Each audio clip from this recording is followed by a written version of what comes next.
Қайырлы күн, бүгін қазақ тілі пәнінен 128-ші сабақты қарастырамыз. Сөз таптарын қайталаймыз. 40-шы жаттығуға назар аударайық. Мәтінді тыңда. Ауылға барғанда. Мен биылғы жазда ауылға бардым. Онда менің Ергөбек ағам тұрады. Жаз бойы ағамның қыздары Назерке, Үмітпен бірге картоп түптедік. Пияздың арам шөбін жұлдық. Шілденің ыстығы кезінде суға түскен қандай рахат. Қайта-қайта шомылып жүріп, мен малтуды да үйрендім. Ауылдағы әрбір күнім қызықты өтті. Балам, Дарханжан алашыздай жәрдем берді. Бір мая шөп тұрғыздыңдар, еңбегіне бірдеңе беретін шығарсың, деді әжем. Былтыр бір қой атаған еді. Жоқ, берем ғой, дедік ағам күліп. Биылғы жұмысы ерен болды. Сондықтан тор биенің құлынын мінгізсем бе деп отырмын. Сөйтіп ауылдан ат мініп қайттым. Биыл құлын болғанымен өсе келе ат болмай ма? Енді мәтін соңындағы сұрақтарға жауап берейік. Дархан қайда барды? Дархан ауылға барды. Ауылда Дархан немен айналысты? Ауылда Дархан картоп түптеді, пияздың арам шөбін жұлды, ағасына шөп жинауға көмектесті. Ол қандай бала? Ол еңбекқор бала. Оған ағасы не атады? Оған ағасы тор биенің құлынын атады.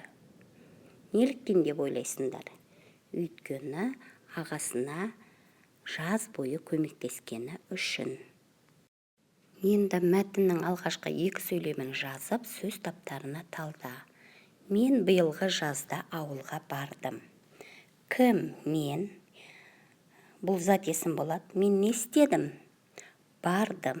Ол етістік болады. Онда менің Ергөбек ағам тұрады. Кім? Ергөбек ағам. Зат есім болады. Не істейді? Тұрады. Ол етістік болады. Яғни бұл сөйлемдерде біз білетін, біз өткен сөз таптарынан зат есім мен етістік қана бар екен. Сан есім, сын есім бұл жерде жоқ. Келесі 41-ші жаттығуға назар аударайық. Көп нүктенің орнына негізгі зат есімді қойып жаз. Кезекші туынды зат есім, кезек негізгі зат есім, сыйлық туынды зат есім, сый негізгі зат есім, көлшік туынды зат есім, көл негізгі зат есім, іскер туынды зат есім, іс негізгі зат есім, сөздік туынды зат есім, сөз негізгі зат есім, достық туынды зат есім, дос негізгі зат есім. Негізгі зат есім дегеніміз не? Зат есім негізгі және туынды болып бөлінеді. Негізгі түбірден болған зат есімді негізгі зат есім дейміз. Туынды зат есім дегеніміз не?